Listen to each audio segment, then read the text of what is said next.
We are so excited to be launching this new CSU Mapper tool in which students will be able to see what courses they need to take at Chaffey College and when they transfer to Cal State San Bernardino. This guarantees for students to finish their baccalaureate degree within 4 years. This tool will help students so they find all the courses that they need to take on one website. They don't have to go through the different websites such as Assist or anything else because that's already been done for them. All they have to do is maximize the use of this tool to see exactly what they need to take, how to take it, what semester, and so it's a clear path for our students to be able to transfer to Cal State San Bernardino. The Transfer Mapper tool covers the top 10 most popular majors that Chaffey College students transfer to Cal State San Bernardino with. Communications, psychology, administration of justice, sociology, history, anthropology, math, biology, English, and child development. One of the biggest benefits of this new tool is that students don't have to worry about taking classes that they do not need to take. So accidental courses will not have to be happening. In addition, students will also be saving money because they are only taking the classes required to transfer. So I graduated from Chaffey in 2013, but in 2015, I realized that getting another degree will help me, so I came back to Chaffey and I took classes so that I'll be able to transfer to Cal State San Bernardino. This tool ultimately results in more students achieving their educational and career goals, having a transformative impact on our local community and the Inland Empire region. Well, I'm definitely able to provide for my children because I used to receive welfare. I was receiving food stamp, cash aid. I'm not receiving that anymore. In a place where I'm making good money. I own 2 organics, Solana Spa here in Rancho Cucamonga. I'm also a professor at California State University. I teach small business management. And I also teach cosmetology at Riverside City College. And giving back is really my goal now.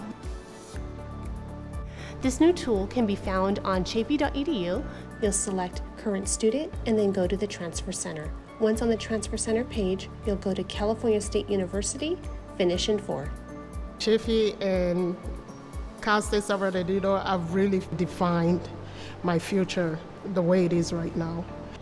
I'm so glad this tool will help the students reach their educational goals and achieve their dreams.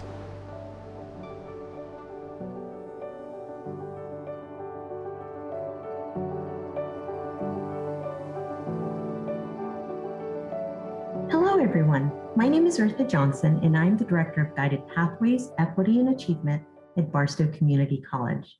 My GP faculty co-lead, Dr. Beverly Ranney, and I agreed that our success story should feature our social justice work, its impact on students, and the student-focused strategies our GP design teams are developing to address institutional inequities on our campus.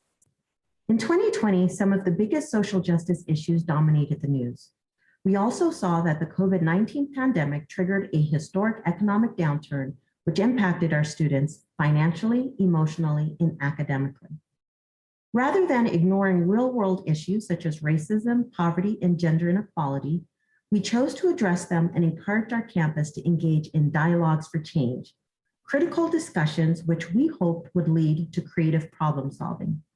Beginning in the summer of 2020, we began a series of conversations about issues that directly affected our DI student groups.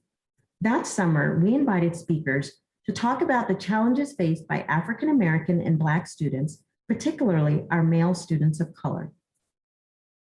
We focused attention on long-term issues like police brutality, institutional racism and oppression, and how we as educators could be catalysts for change at the individual, interpersonal, and institutional level. We continued our conversations in the fall with topics that centered on racial stereotypes and the struggle to build self-esteem amidst messages of inferiority. Of all the social justice discussions we've had, by far, this series yielded the highest number of personal accounts about implicit bias, discrimination, and prejudice. Students' feedback focused on the need for campus diversity training, multicultural spaces and clubs, and a desire for more inclusive classes and hiring practices. This spring provided the campus with powerful messages from community college presidents and community leaders. We recognize that although issues of structural racism and gender inequality are important, we also knew that students needed to be affirmed, to recognize their value, and to be inspired by speakers who came from similar backgrounds or who had faced similar challenges. Cultivating hope in connecting students to individuals who can build, share, and nurture social capital was and will continue to drive our work. We also included a career-focused discussion series that brought our academic pathways front and center. We recognize that economic disparities and a lack of awareness of career pipelines limited the opportunities of our students, particularly students who are of color, female, and low income. Our career exploration discussions featured a collaboration between professional experts and our faculty. This collaboration served to highlight and reinforce the critical need for partnerships between community industries and community college campuses. Our faculty showcased the career preparation skills students would learn in their classrooms, and our industry experts discussed their professional journey, emerging careers in their fields, and the benefits of networking. Over the past year, we engaged close to 300 participants in 22 discussions. Central to our discussion series was providing platforms for our students' voices. Our student forums allowed students to share their personal experiences and process their thoughts and feelings. Our goals were to create a safe space for students, ask questions to better understand the factors that impacted their personal and academic lives, and to create a more inclusive campus. So, what did we learn? We heard from concurrently enrolled high school students, students struggling with virtual education, as well as students on the verge of graduating. We learned that our African American and Black students did not feel safe in their communities or felt a sense of belonging on campus. Female students shared that they felt inspired by female panelists and felt hopeful about overcoming challenges in their lives. We also heard from students who revealed that they were challenged in their thinking and had gained greater understanding of experiences different from their own. So what we have learned over this period of time is that embedding social justice into programming, policies, and curriculum encourages intellectual growth, meaningful interpersonal relationships, social responsibility, and appreciation of diversity. So where do we go from here? We know that social justice in education is not about just having courageous conversations. It is about action. The work of our Guided Pathways design teams is all about equity-focused systemic reform. Our design teams consist of administrators, managers, faculty, classified professionals, and students. These collaborative teams are working to develop strategies for our students by developing cross-functional student success teams, improving our communication and marketing, and providing our entire campus with equity-focused professional development. Our focus on students is ensuring that we create experiences where students feel seen, heard, and supported from onboarding to completion. We will evaluate and ensure that communication platforms reach and connect to our DI groups, as well as highlight our priorities around social justice and our serious institutional commitment to equity. And finally, we will integrate new initiatives with the best of our old practices. We are engaging all constituent groups in courageous conversations, redesign of curriculum, and development of institutional practices that lead to more equitable outcomes. Thank you for the opportunity to share the BCC story with you. If you have any questions, please feel free to reach out to me at ejohnson@barstow.edu or Dr. Beverly Ranney at branney@barstow.edu.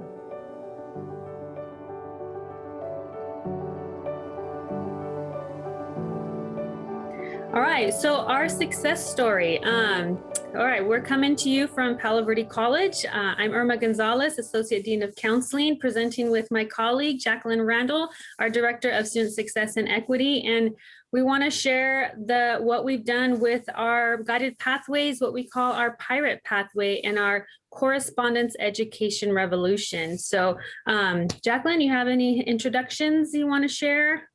No, just Jacqueline Randall and Director of Student Success and Equity here at Palo Verde College, and excited to be here. Thank you, guys. All right, awesome. Okay, our success story is based on our largest population of students, which is our correspondence education students. The majority of them are incarcerated, and a big issue that we've had is communication amongst departments within our campus and with CDCR in general. So we put our heads together and we're trying to figure out how can we clean up this communication, better communicate amongst each other on campus and with CDCR to provide a better experience for our students overall. So this is where our the idea came from, is fixing that. So we've called it locally our Revolution project. So Correspondence Revolution. So that's what our focus has been. And we really started to dedicate our focus to this probably early fall, around September, I would say, September or October. And we've made a lot of headway throughout the year, and closing some gaps and really building bridges to clear this pathway and better enhance our communication. So that's what our presentation is about today. So our objectives are to share Palo Verde College's guided pathway progress, introduce the revolution, demonstrate the focus on the incarcerated student population. Again, that's a large population that we have. And I like here where Jacqueline introduced that Palo Verde College was the first institution in California to pilot the inmate education program in the mid 1990s, early 2000s. Since then, the program has grown to both local institutions, which is Chuckawalla Valley State Prison and Ironwood State Prison, which are 20 minutes from our campus. And we've added additional institutions, as high as 17 additional institutions.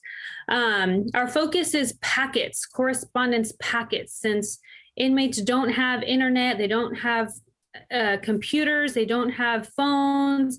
It's really about old school courier through the mail packets, putting together packets for them. So we've worked on enhancing that to enhance our communication. We did introduce an online program at Ironwood State Prison. And Jacqueline, if you want to jump in a little bit on that, our IEN program, I don't know if you want to chime in a little bit more on that. Yeah, so the IEN program, that was something just to basically expand our services and our offerings. It is a closed portal system, so students can't just go in and get on the internet and connect to us. It is, it's sanctioned. We only offer 4 courses each semester, and they do have to go into a computer lab where it is, where they have corrections and make sure that, security and everything else is there. At the onset, it was pretty much aligned with the program of study. Now it's pretty much who wants to teach, but we're trying to align that again with the services in the programs and studies that we're offering. So thank you. And so we've kind of we've built on it since then. So back in September, October, we brought in actual CDCR staff and had them share with us what some of the issues are and what other campuses. Obviously, we're not the only campus that offers courses to incarcerated students, but we asked them, what are other campuses doing to make things easier for you guys? And they shared with us what other campuses are doing and how it works for them, and also provided us some suggestions on, maybe if we could do this or that, it would help us better communicate with Palo Verde College. So we took those ideas amongst us at Palo Verde College. We brought in all the departments, both on the student services side and the instruction side, and just started to figure out how can we better bring together both departments to communicate better and provide our students a better experience. So that's where the whole conversation started, and we've built on it from there. Since then, we've connected with a consultant, Rob, I always say his name wrong, Rob, we've designed and we've developed 3 design teams to focus on specific issues that we feel are big enough that we want to focus on that can really make a change. So going back here to the PowerPoint, some operations that we do offer through the Correspondence Ed program is orientation in person when we're allowed on site. Obviously, during the pandemic, we haven't been allowed on site, but prior to that, there was in-person orientations offered on site, also the self-guided handbook. and the quiz. The handbook was developed by Jacqueline, and it actually includes the new student orientation, where students can go through the handbook, review it, and then take the quiz at the end, which is a new student orientation, and submit that, and they get credit for the orientation. We also provide counseling and support services through general counseling, and then our various support programs like EOPS and DSPS, which provide textbooks and more enhanced intrusive counseling. Instruction obviously provide the syllabi, which distributed through the via courier service, in person prior to COVID again, but during COVID, everything was through the mail. And then here we have some listed needs, more integration, better communication, obviously for an enhanced student experience, and then streamlined services. I don't know if you wanted to add to that, Jacqueline. No, the success comes in that after we had these meetings and initial things is that we actually came together and applied those things. We actually listened, implemented them, put them together, and figured out how to work. So our success stories is that from fall, and this kind of goes back just a little, in spring, we did some things. It just wasn't officially under the Revolution or Guided Pathways. Worked on those things. Luckily, luckily we were putting some of these in process before COVID. With COVID, made it an emergency, had to do it. So us doing what we did in the fall and again in spring, we were actually able to see things are just way more clear. We were knowing where the mistakes were. We were knowing where the syllabi were getting mixed up. I think that's on and then that's the next slide, but the success is on the next. So sorry. How we got there, we were working with people, and so just knowing these things and using the design principles, we were able to make what we do more effective. And that's the success story now, is that we had less students who ended up with the wrong syllabi, which means they were doing, we had less students who were finding out halfway through the course that they were in the wrong course. We had less students having to drop because they were not sure if they were in the course or not. Mm-hmm. So that right now is our small success story that we're hoping to blow up in addition to everything else that we're doing, so. Yeah, lots of stuff going on. Like I want to echo Jacqueline where she said that this happened all prior to COVID.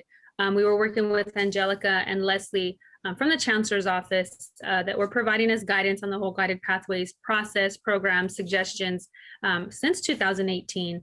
We've attended various Guided Pathways conferences, formed and met a Guided Pathways committee on campus to focus on these strategies, established 4 pillars and earmarked progress, slow burn.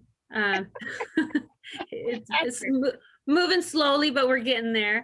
And then since fall 2020 and COVID and the realities of COVID, we've increased the pace and altered it and obviously called it the revolution. So we were already kind of working on it, like Jacqueline said, but with COVID, we really put it in full gear and move forward on it. Palo Verde College Correspondence Operations are to address and identify needs based on the established design principles that we put together in spring 2021. So some of our design teams came together and developed our design principles. Some things that have surfaced that we want to focus on are canned syllabus.